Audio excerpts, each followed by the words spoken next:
Hello friends, मैं हूं मिथिलेश कुमार और आपका स्वागत करता हूं उदित फार्मेसी के यूट्यूब चैनल पे। तो आज के इस वीडियो में मैं फार्मासिस्ट की एक और बड़ी वैकेंसी के बारे में बात करने वाला हूं, जो कि हमारा झारखंड की ओर से देखने को मिल रहा है, जहां पर कुल मिलाकर के फार्मासिस्ट के लगभग 600 से प्लस पोस्ट पर यह वैकेंसी है और परमानेंट जॉब बेसिस पर यह वैकेंसी रहने वाली है। इस वैकेंसी के रिगार्डिंग क्या कुछ एलिजिबिलिटी क्राइटेरिया है, क्या कुछ एक्सपीरियंस के अकॉर्डिंग मार्क्स मिलेंगे और साथ ही साथ किस बेसिस पर एग्जाम होगा, क्या कुछ सिलेबस रहने वाला है, कैसे आप एप्लीकेशन फॉर्म फिल कर पाएंगे, कब से कब तक एप्लीकेशन फॉर्म चलेगा, सारा इंफॉर्मेशन एक सिंगल वीडियो में देने वाला हूं। तो वीडियो में लास्ट तक बने रहिएगा, ठीक है।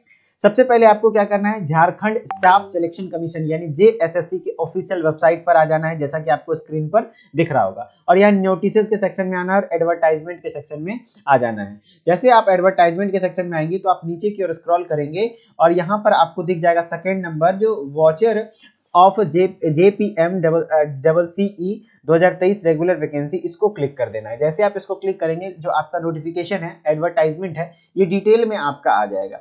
इसको मैंने डाउनलोड करके रखा है, तो इसको यहाँ सर मैं एक्सप्लेन करता हूँ अच्छे से समझाकर, जो कि फार्मासिस्ट की लगभग 600 प्लस वैकेंसी रहने वाली है।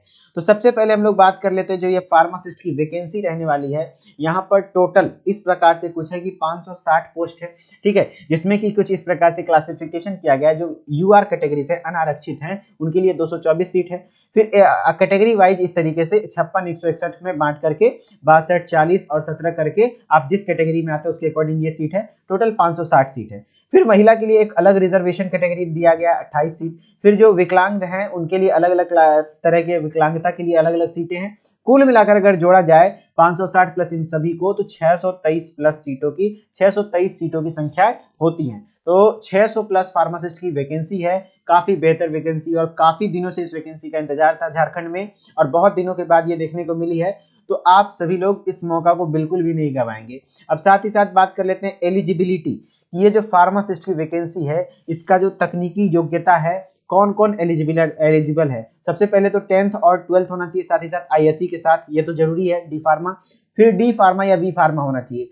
साथ ही साथ झारखंड राज्य फार्मेसी निबंधन प्राधिकरण, कहने का मतलब है कि झारखंड के द्वारा फार्मासिस्ट रजिस्टर्ड फार्मासिस्ट होना चाहिए। चाहे आप फार्मेसी का एजुकेशन कहीं से भी लिए हैं, किसी भी भारत सरकार के मान्यता प्राप्त संस्थान से फार्मेसी की डिग्री लिए, लेकिन रजिस्ट्रेशन यदि आपने झारखंड में एज ए रजिस्टर्ड फार्मासिस्ट खुद को रजिस्टर्ड करवाया है, तब आप इसमें अप्लाई कर सकते हैं। और पे मैट्रिक्स लेवल एक सेंट्रल गवर्नमेंट वैकेंसी के जैसा है, लेवल 5 का, जैसा ईएसआईसी एम्स वगैरह का होता है। 29,200 से लेकर के 92,300 तक काफी बेहतर वैकेंसी देखने को मिल सकती है, यहाँ मिली है, जो कि अच्छा सैलरी वगैरह रहने वाला है। अब क्या कुछ है इन्फॉर्मेशन, चलिए वन बाय वन हम लोग देखते चलते हैं। कुछ चीजों को मैंने हाईलाइट कर लिया है और यदि आप इसमें इंटरेस्टेड है तो आप इस नोटिफिकेशन को डिटेल में डाउनलोड करके अच्छे से पढ़ लीजिएगा। मैं मेजर पॉइंट्स को कवर कर लूंगा। आयु सीमा की बात कर लेंगे तो जो भी पोस्ट है उसके लिए मिनिमम है 18 साल और मैक्सिमम अपने अपने कैटेगरी के अकॉर्डिंग लगभग 40 साल तक दिया गया है। लेकिन अगर बात करें यूआर को, तो 35 वर्ष तक, यानी 18 से 35 वर्ष तक आपका आयु चलने वाला है। और जो संविदा पर काम कर रहे हैं उनके लिए 55 साल तक ये चीजें दी गई हैं। अब जो संविदा मतलब क्या होता है, कॉन्ट्रैक्ट बेसिस पे कभी वैकेंसी आई थी उसके अकॉर्डिंग, है ना, उसके अकॉर्डिंग मार्क्स वगैरह भी मिलेंगे, वो आगे मैं बताने वाला हूँ, ठीक है। अब बात कर लेते हैं क्या क्या कुछ है, किस प्रकार से आगे देखते हैं, ठीक है। जैसे कि आप इसमें देखेंगे कि आप इसका ऑनलाइन एप्लीकेशन फॉर्म कहां से सबमिट करेंगे, तो जेपीएम डबल सीई 2023 ऑनलाइन इसका एप्लीकेशन का पोर्टल है, जो कि www.jssc.nic.in पे मिल जाएगा, जिस वेबसाइट से मैंने अभी इसको डाउनलोड किया है। इस सेक्शन में आप आएंगे तो आपको दिख जाएगा, जैसा मैं दिखा देता हूँ। ये आपका एप्लीकेशन फॉर्म है और इसको यहाँ से बैक कर लेता हूँ और यहाँ पर आपको important application form apply link दिख जाएगा। यहाँ से आप अपने क्या कहते हैं अप्लाई कर सकते हैं, ठीक है। अब बात कर लेते हैं कि क्या कुछ रहने वाला है और भी नोटिफिकेशन को डिटेल में देखते हैं। फिर अगर बात कर लेते हैं आवेदन की तिथि, तो 1 जनवरी से स्टार्ट क्या कहते हैं 1 मार्च से लेकर के यहाँ पर 1/3/2024 लिख रहा है, 3/3/2024।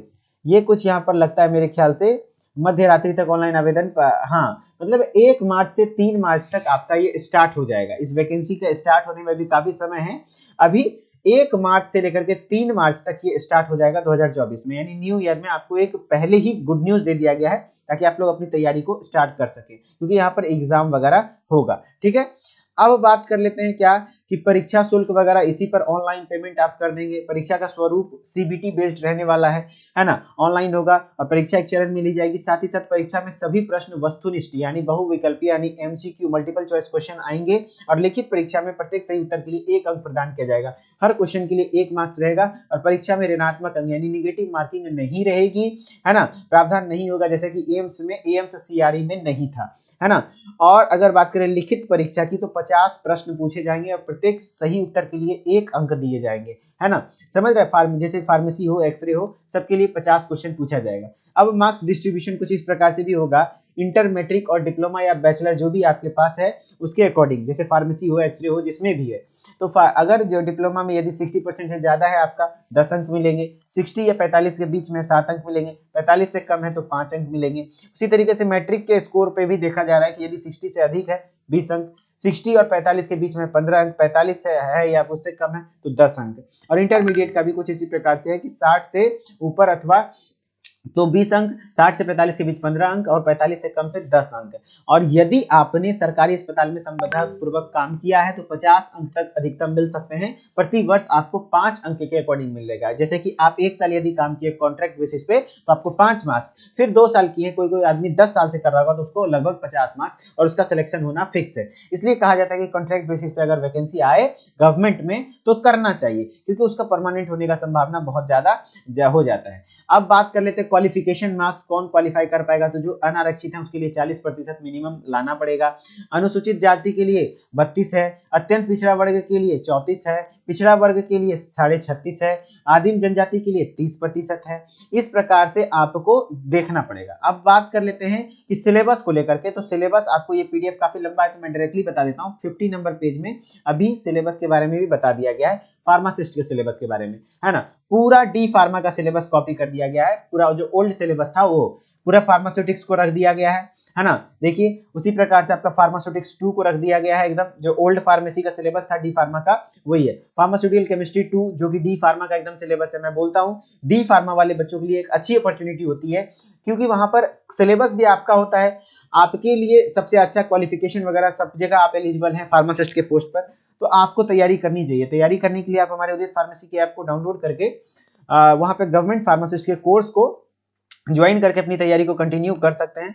कुछ इस प्रकार से आपके सिलेबस वगैरह देखने को मिल रहे हैं। पूरा डी फार्मा का सिलेबस दे दिया गया है, पूरा, कहीं भी कुछ भी नहीं छोड़ा गया है। डी फार्मा का सिलेबस एकदम प्रॉपर कवर किया गया है। यहाँ पर मैं देख रहा हूँ जो ओल्ड सिलेबस था आपका कंप्लीट कर दिया गया है। तो आप डी फार्मा के यदि सिलेबस को अच्छे से पढ़ लेते हैं तो आपको इस वैकेंसी की तैयारी करने के लिए बहुत ज्यादा दिमाग लगाने की जरूरत नहीं है, आराम से हो जाएगा, ठीक है। और आपको इस वेबसाइट को बस विजिट करते रहना है। वैसे हम लोग आपको रेगुलर अपडेट देते ही रहेंगे, लेकिन आप इस वेबसाइट को इस वैकेंसी के लिए JSSC के जो वेबसाइट है इसको देखते रहिएगा, ठीक है।